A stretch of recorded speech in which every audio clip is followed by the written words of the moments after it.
that was some show you put on just now. Just doing our job, Captain. Clone Wars is back. After making us wait for 6 years, Disney is finally finishing this series. I've been looking forward to this. And there's a few Star Wars Easter eggs and callbacks in this episode, so let's break it down. This episode, The Bad Batch, was actually released years ago on StarWars.com. Interesting. So basically, when Disney bought Lucasfilm, they shut down production of the Clone Wars so the creative team could develop Star Wars Rebels. This is why I don't trust clones. That's one reason why Rebels had so many callbacks to this series. But there were already 20 episodes of Clone Wars in various stages of development. Some of these arcs became novels or comic books. Others, like The Bad Batch, were released as a rough animatic on the Star Wars website. Rex, you're in on this one too. Thank you, General. But this episode does have one new scene that wasn't in this early version. The squad takes its name from this line in the episode Clone Cadets. My squad? We're nothing but a bad batch. As we fly into the headquarters of the 501st, you can see Anakin's ETA-2 Jedi Starfighter from Revenge of the Sith. This is where the fun begins. The leader of the Separatists is Admiral Trench, one of their most brilliant commanders. He's appeared before trying to stop a rescue of Bail Organa. I smell fear. And it smells good. And alerting Count Dooku about the malfunctioning clones. A clone turned on his Jedi general and executed her. This is a Trade Federation landing ship like we first saw in The Phantom Menace, and later we'll see their droid troop transports. This is one of the rare Clone Wars episodes that's presented entirely from the clones' point of view with almost no Jedi present. Anakin does make a brief appearance in the beginning, and notice that his hair is a little longer than it was in Season 6, and a lot longer than it was in Season 1. This is because this season is going to take place right before or even during the events of Revenge of the Sith. Hello there. So, the clones are normally used to fighting their way into situations, but here they have to outsmart the enemy and defeat his algorithm. The droid army uses analytics to predict our strategy. The first time we use a tactic, it's very effective. The next, less so. I mean, tell me about it, Rex. I've been trying to defeat YouTube's algorithm for years. The only new scene in this episode is one of the best, when Rex is reflecting on his fallen brothers. Fives. Echo. Before that, Heavy. You may need a little refresher on who these guys are. Heavy died all the way back in Season 1, setting off an explosive to alert the Republic on the Rishi moon. Fives was killed in Season 6 after he discovered the chip in his head that was programmed to kill Jedi. In here. It's in here. It's in all of us. Every clone. While Echo died protecting his comrades from enemy fire. Echo! But his body was never recovered, and this episode reveals that he's actually still alive. I don't believe it. Cody calls in Clone Force 99, or the Bad Batch, to help them with this mission. The defective clones with, desirable mutations. Now, they could be called 99 in honor of Clone 99. How can I be a failure when I never even got my chance? He was a defective clone who died protecting Kamino from the Separatists. I'm a soldier, like you! Rex and Cody even hint the squad is named after him. 99, eh?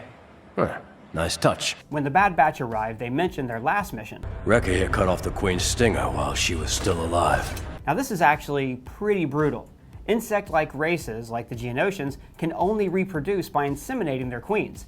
In the comics, Darth Vader ended the Geonosian race when he killed their only surviving queen, Karina. This poster behind Wrecker is a really cool Easter egg.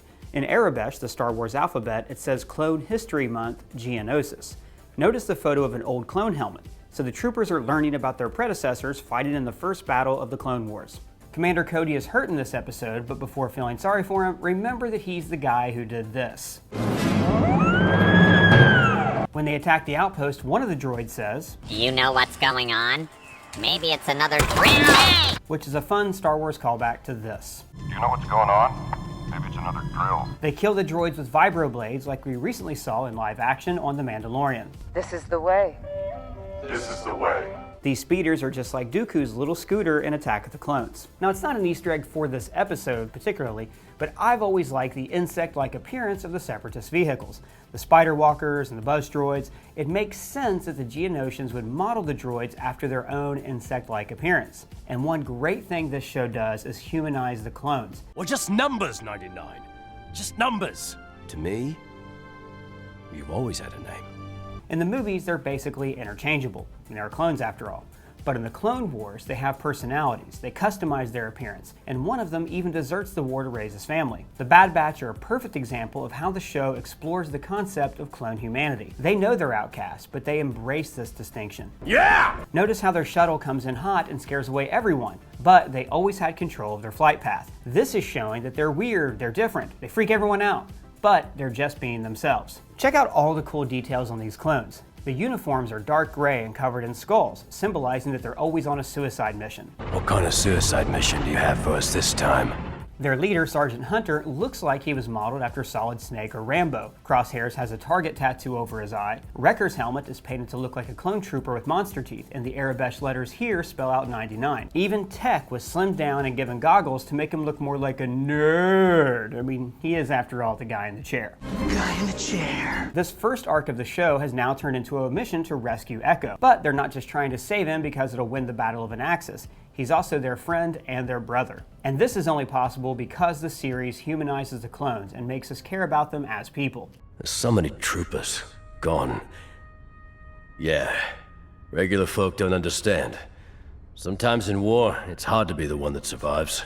All of this is setting up the moment that we know is coming, Order 66. Star Wars Rebels revealed that Rex and a few other clones removed the control chips from their heads. I didn't betray my Jedi. Wolf, Gregor, and I all removed our control chips. So that means that they won't turn on the Jedi. But not every clone removed their chips. So that means that at some point this season, Rex is going to have to fight against his brothers. And man, watching that is going to be brutal. Are you excited for this season? What story arc are you most excited to see them wrap up? And hey, what's your favorite Clone Wars arc? Mine is Ahsoka and the kids making lightsabers and fighting off pirates. Be sure to tell me in the comments below. And if it's your first time here, please subscribe. For ScreenCrush, I'm Ryan Arey.